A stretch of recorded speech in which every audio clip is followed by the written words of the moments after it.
welcome to this week's episode of the Nutmeg Assist podcast, brought to you by the Nutmeg Assist.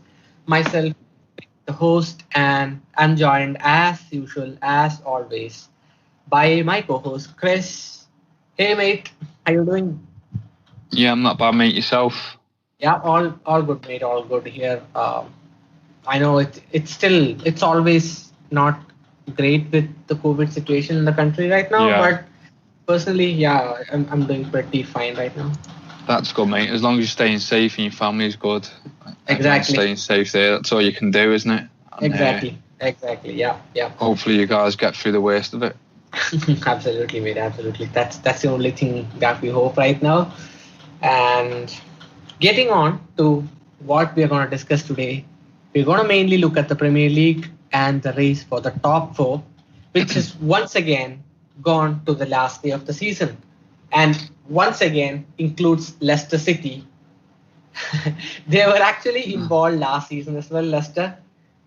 Yeah. And they had a game against Manchester United, a big game against Manchester United last season, and they had to win the game to qualify. They lost, and they just finished below United, or below Manchester United and Chelsea in 5th place, and missed out on Champions League qualification very closely. Once again, this season, they seem to be coming as the 5th place team right now into the last game week of the season. They have a big game against Spurs. There are a lot of permutation and combinations with respect to who will qualify. Just before we discuss into it, Chris, I just want to, let the fans know how this works. So Yeah, go on, mate. Chelsea, Liverpool, and Leicester, three teams who are competing for 2 spots, 3rd and 4th. Chelsea are currently 3rd with 67 points and a goal difference of plus 23. Liverpool in 4th after their win against Burnley midweek with 66 points and a goal difference of plus 24. Leicester again tied with Liverpool on points with 66, but their goal difference is plus 20. And there are a lot of combinations and permutations, like I said. If Liverpool lose and Leicester manage to sneak out a draw or a win, Chelsea and Leicester go through into next season's Champions League. If Liverpool manage to win, Liverpool are pretty much going to confirm their place in the Champions League next season, unless Leicester manage to win by a huge goal difference. So they have a lot of catching up to do. They have a difference of 4 goals in terms of goal difference. But if Leicester does manage to catch Liverpool's goal difference, Leicester might qualify based on goals scored. So that's another deep combination, or a deep probability. The chance of that happening is not pretty huge. But if Chelsea lose and Leicester and Liverpool manage to win their games, Chelsea go out. So there are a lot of, like I said, there are a lot of different possibilities right now. Anything could happen on the last day of the season, and all the games are being played at the same time as well. So it's an interesting race for the top 4. Liverpool have been in this position before under Jurgen Klopp. I remember the 2016-17 season where they needed a win against Middlesbrough on the last day of the season to qualify, and they won the game 3-0 and qualified for the Champions League. So Chris, coming on to the point right now, Chelsea play Aston Villa, Liverpool play Crystal Palace, Leicester play Spurs. First of all, I want you to predict who you think, or who in your opinion do you think will make it to the top 4? I think it will be Chelsea and Liverpool. I think they'll qualify for the top 4 as it stands now. I can actually see all 3 teams winning, and I don't see there being any real complications. I can't see Chelsea and Liverpool slipping up. I really can't.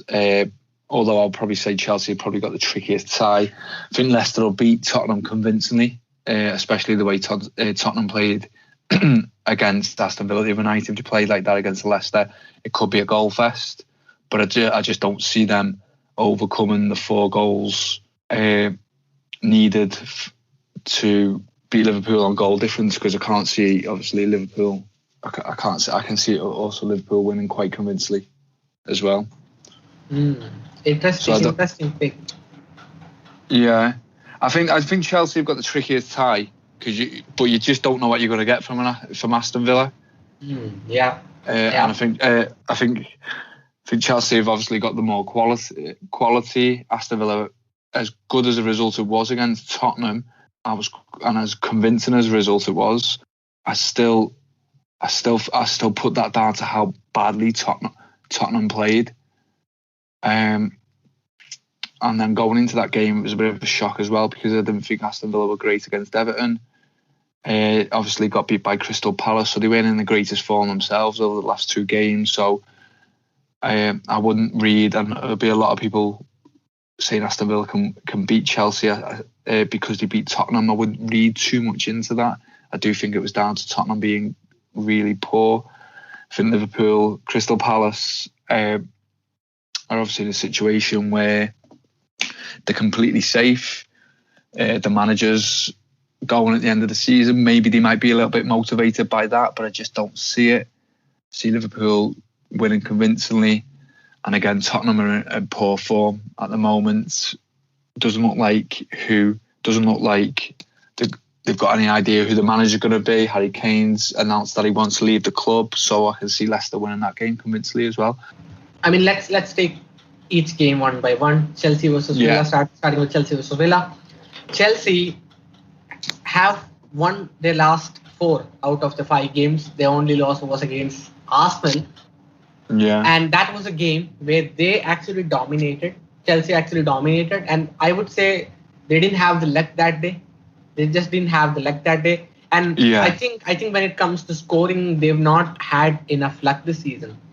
I think the finishing has been quite underwhelming, to be honest. Timo Werner especially. But Timo Werner, again, it's a huge topic if you want to talk about Werner, and we'll keep that probably for the summer. But I think they kind of have issues scoring, not creating, but scoring, because they do create pretty good chances. Scoring is the biggest problem. And I think for once, they might need all the luck in the world, because if Aston Villa managed to score, and if Aston Villa managed to take the lead, it's going to be a tricky game. It's going to be a really, really tricky game, seeing Chelsea push fighting for a goal, because that's the kind of situation they've been in the last probably couple of weeks or so. So it's an interesting game, like you mentioned. And Aston Villa, again, another team, you don't know what happens with them. They've won 2 and lost 2 and drawn 1 in their last 5. That win against Spurs was really, really good, in my opinion. So it's a tricky game. But do you think Aston Villa probably can get past that Chelsea defense, though?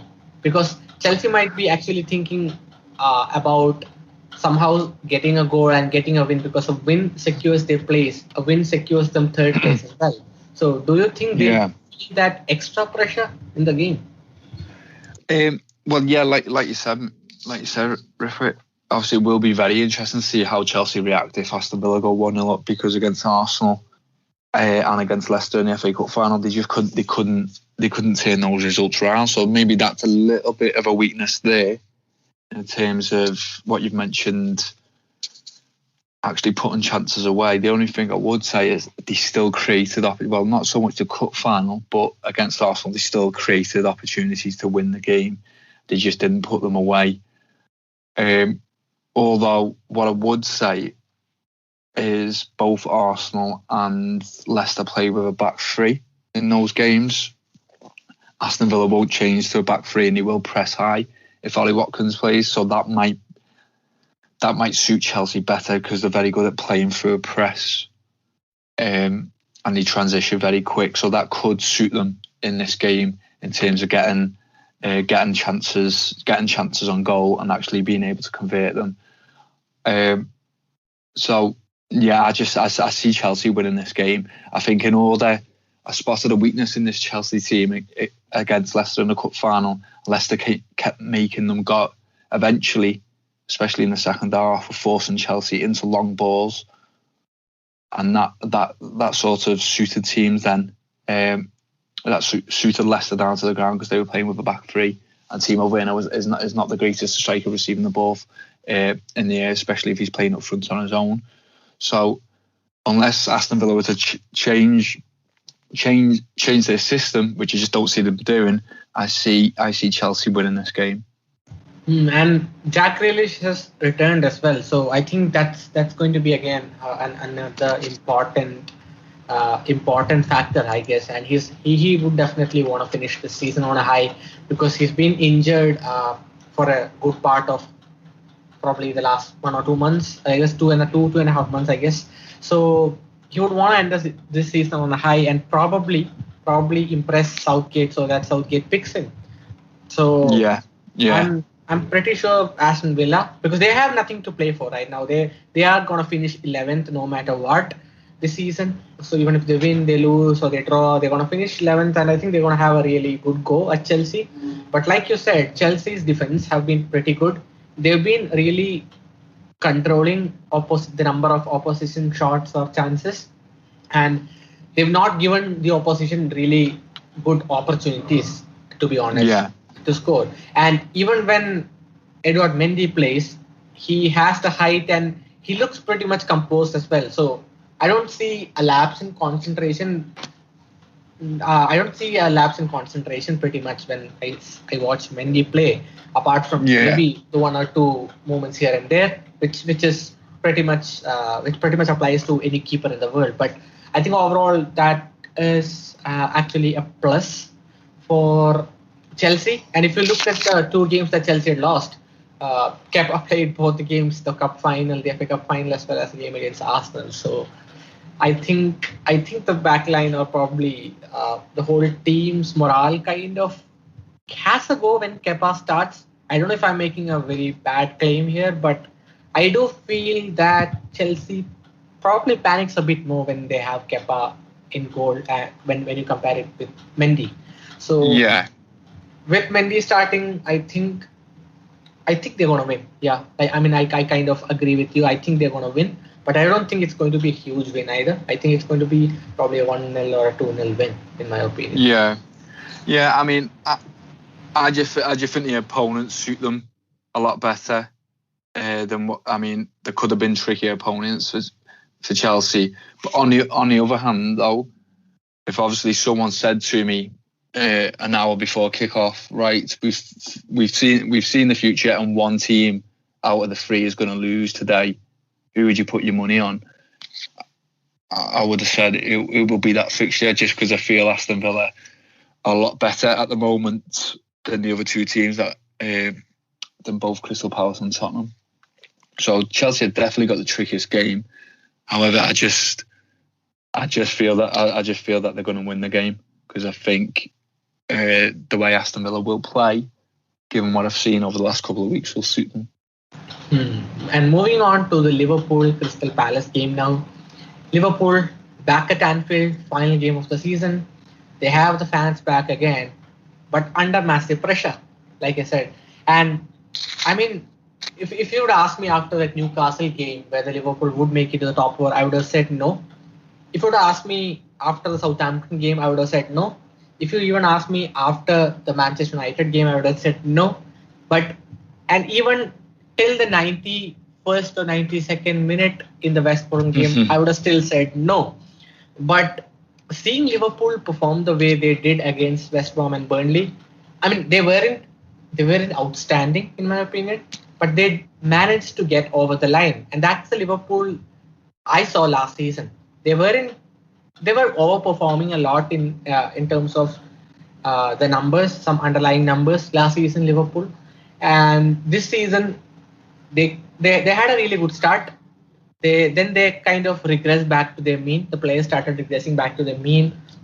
Then there was a sharp decline in terms of finishing. Liverpool are currently the 6th worst team in the top 5 leagues in Europe when it comes to XG performance or XG goals differential. They are 6th biggest underperformers when it comes to the XG differential or the goal and XG differential in the top 5 leagues in Europe. So that actually speaks a lot.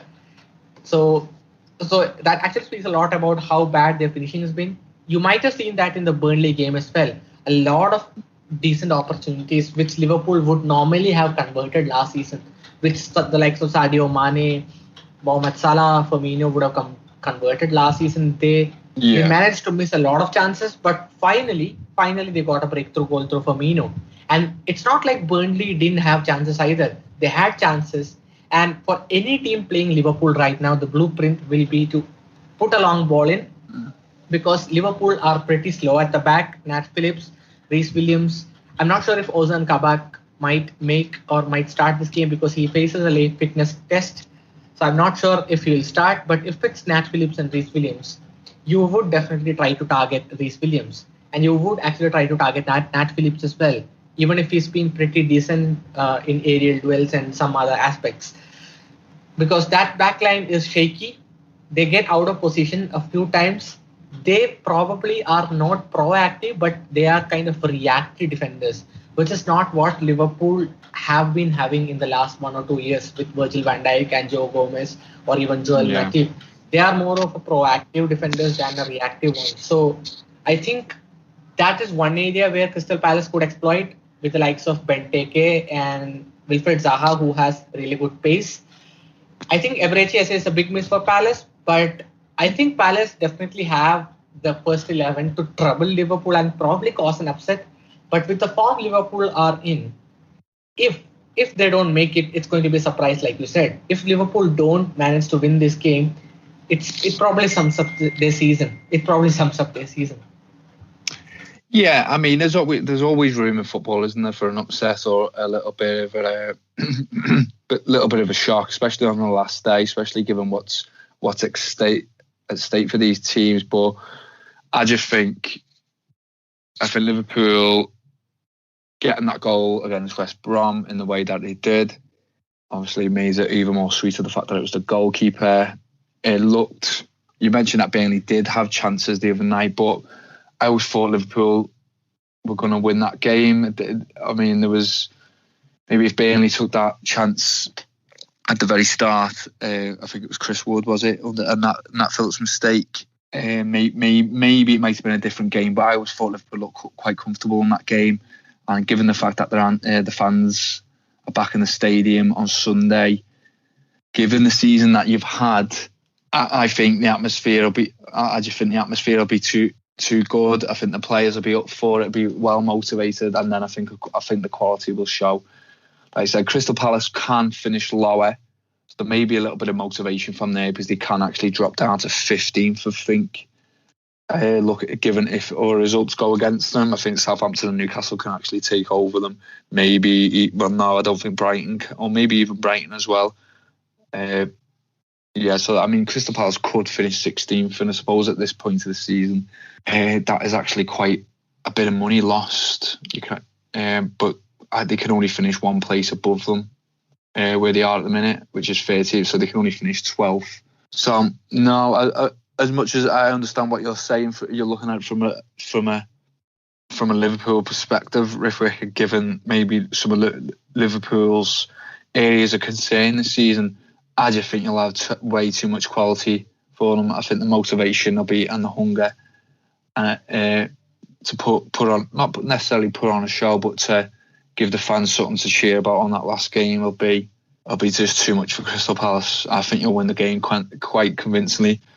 Don't get, I wouldn't put it past Crystal Palace to score in the game, given Liverpool, like I said, not as strong defensively as what they were last season for obvious reasons. But no, I just don't see Liverpool not winning this game. I'd be shocked if Liverpool didn't win this game. I'm quite amused as well, if I'm honest. I'm actually playing the underdog card here just so that I have an excuse. Just so that I have an excuse. Yeah. So moving on from the game, that particular game, to the Leicester one, the Leicester Spurs one. Yeah. This probably might be Harry Kane's last game in a Spurs shirt, probably for the foreseeable future. And we've had a lot of good hints about that from Harry Kane himself in the last week or so. And for Spurs, this is again a really, really huge game. If West Ham lose their final game, and Spurs win this, Spurs go to 6th and qualify for the Europa League. If Spurs lose this and Everton or Arsenal win the game, Spurs might not even end up playing in the Conference League next season. So this is a really huge game for Spurs from a club perspective, and Daniel Levy would definitely not want to sacrifice the money that they would get from European competition, be it the Conference League or the Europa League. So this is a huge game for Spurs. Last game of the season as well. Probably a farewell game for Harry Kane as well. So they need all the motivation they can get from their senior players. And I think there is going to be a motivation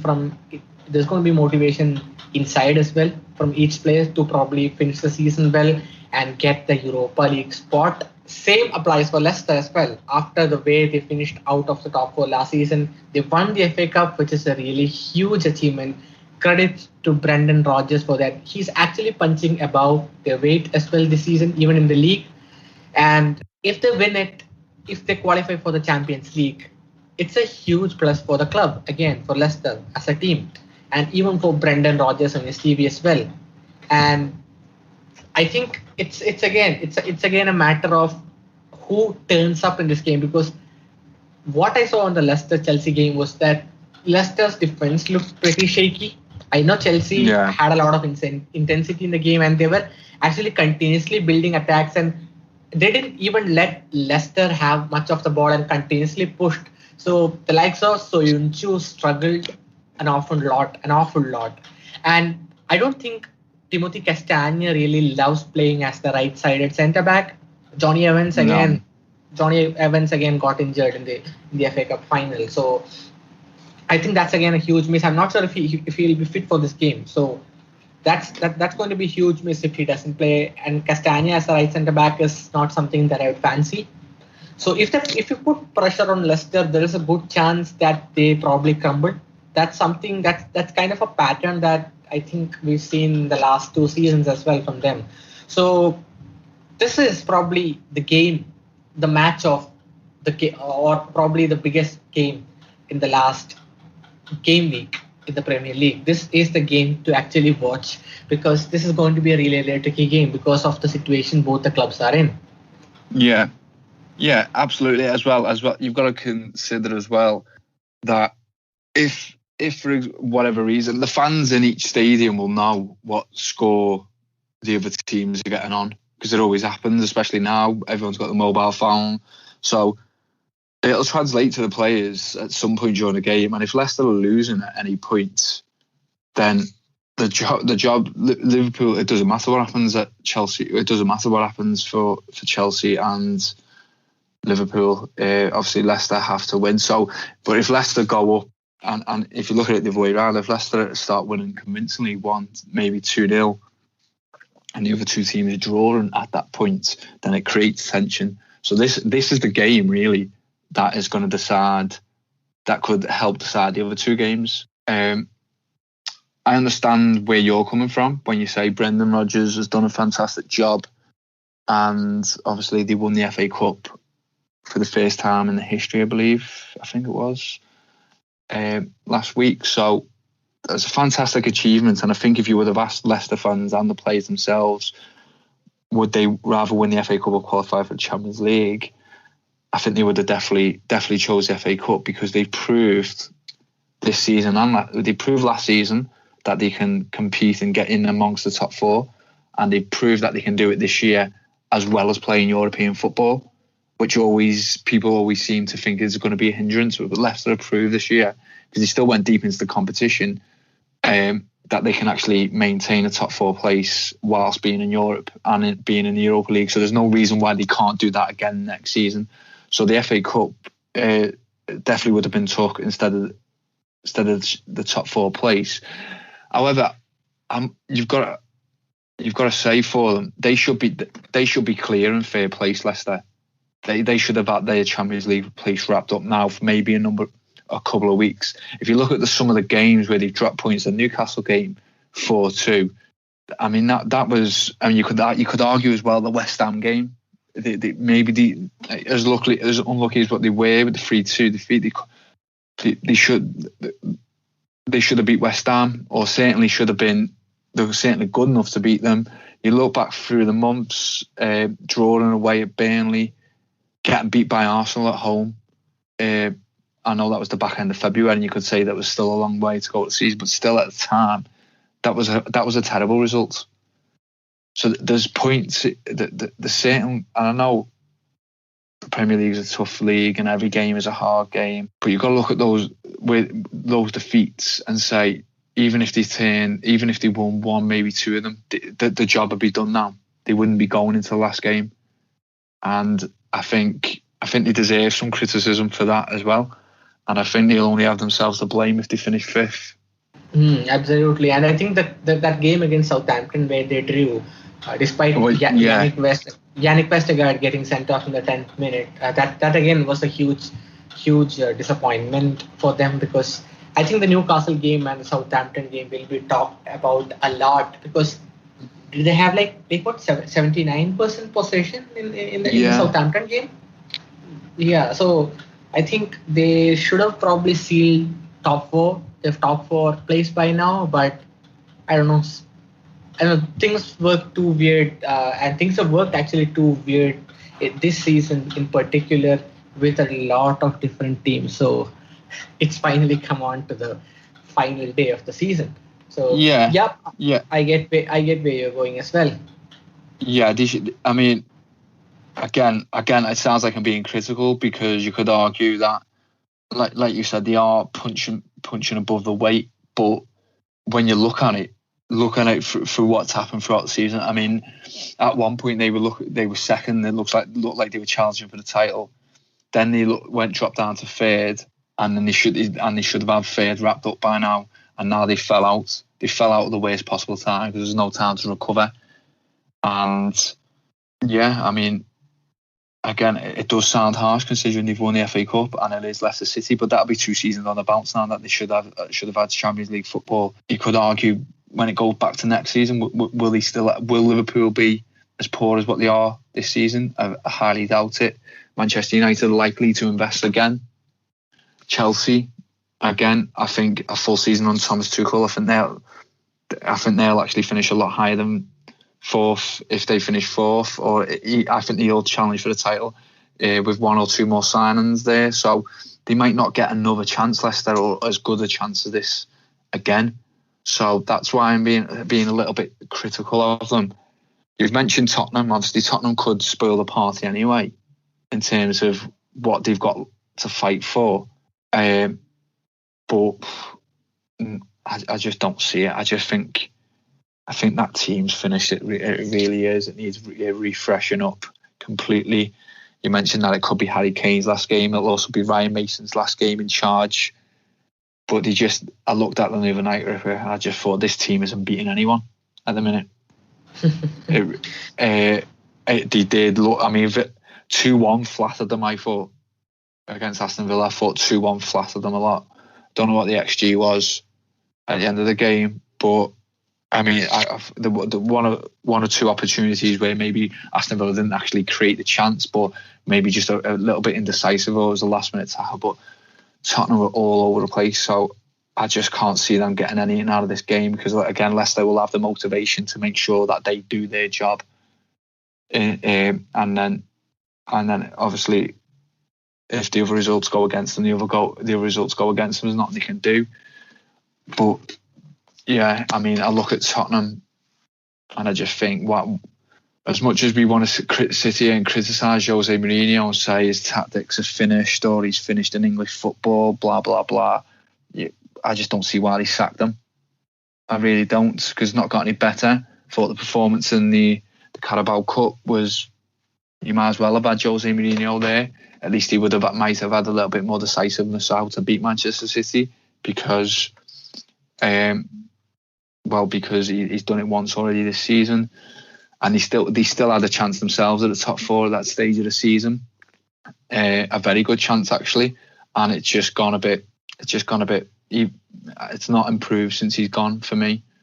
And that's not taking anything against Ryan Mason. Obviously, he's a very young manager. He loves the club. He's come in to do a job. They've won games, but the performance that back four at the minute, for me, if Tottenham are looking to get a new manager in with any kind of ambition, they need 4 new defenders if they're going to continue to play back four, a right back, a left back, and 2 new centre halves. I just don't see how they can cut. Just don't see how they're going to be able to cope with Leicester over the weekend. Like you mentioned, I think Spurs are a team who needs a huge reprogramming in their team, and I think we're going to see that this summer as well. And if Harry Kane leaves for a big fee, I think they're going to have the funds as well to probably rebuild the side properly and give that to a manager who probably can do something interesting. That's again a topic of its own. Choosing a Spurs manager. The guys at the Extra Inch podcast have done some really good stuff there.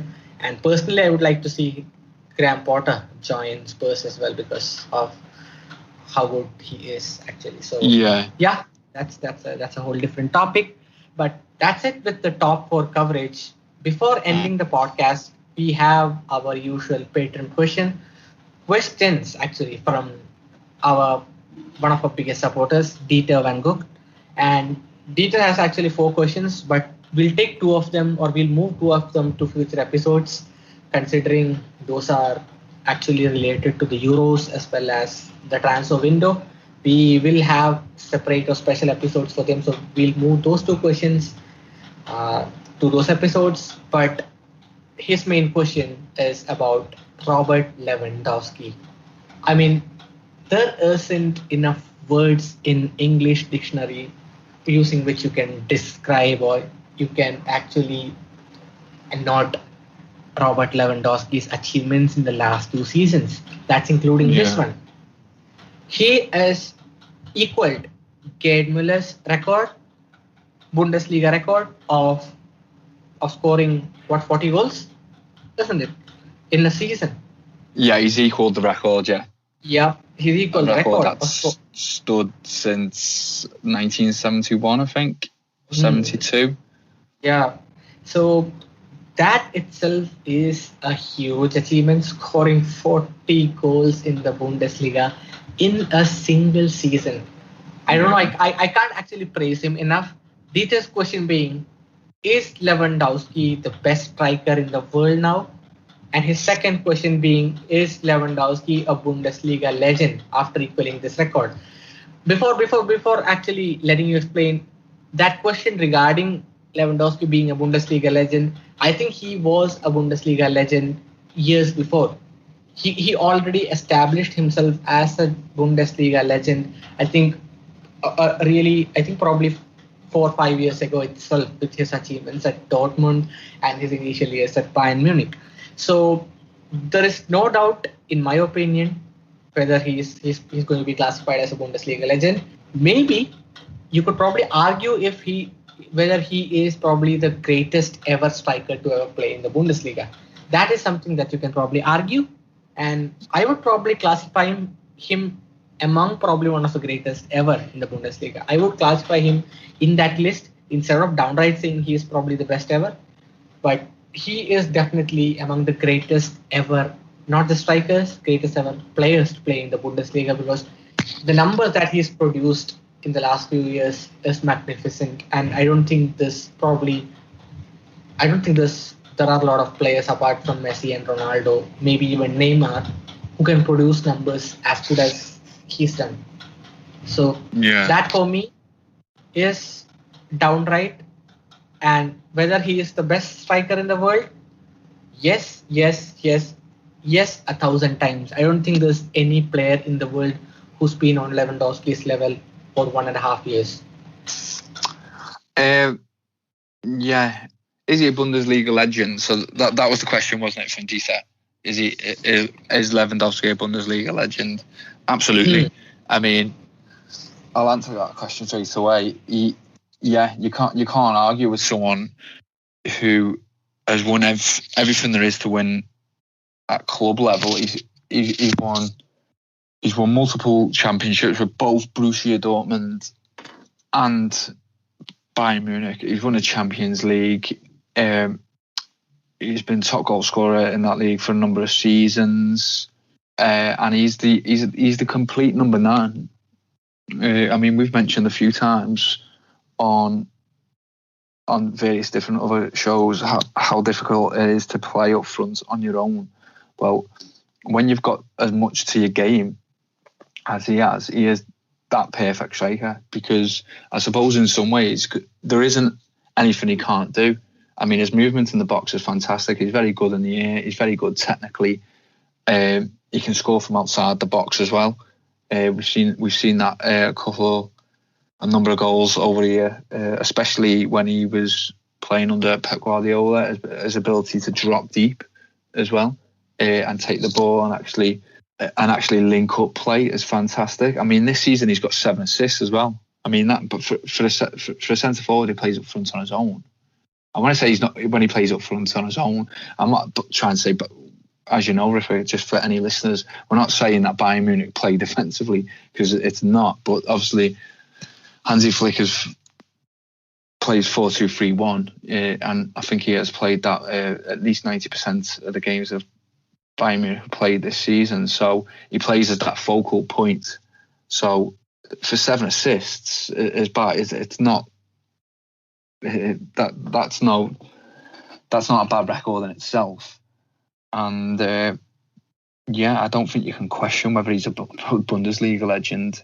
He absolutely is. In terms of one of the best players to ever play in the Bundesliga, or one of the best strikers to ever play in the Bundesliga, I think you'd have to consider that he is. Yeah, I mean, obviously, I don't buy into all these arguments of comparing strikers from different generations or different teams from generations, because it's just a flawed argument, isn't it? You can never compare the game then to compare it to now. There's so many pros and cons to each argument that you just can't narrow it down enough.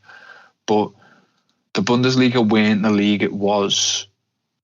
Oh, sorry, the Bundesliga wasn't the league it is now back in, say, the 90s, or certainly in the 80s. It weren't sort of like the productive, maybe productive's the wrong word. It didn't have the trendiness that it has now.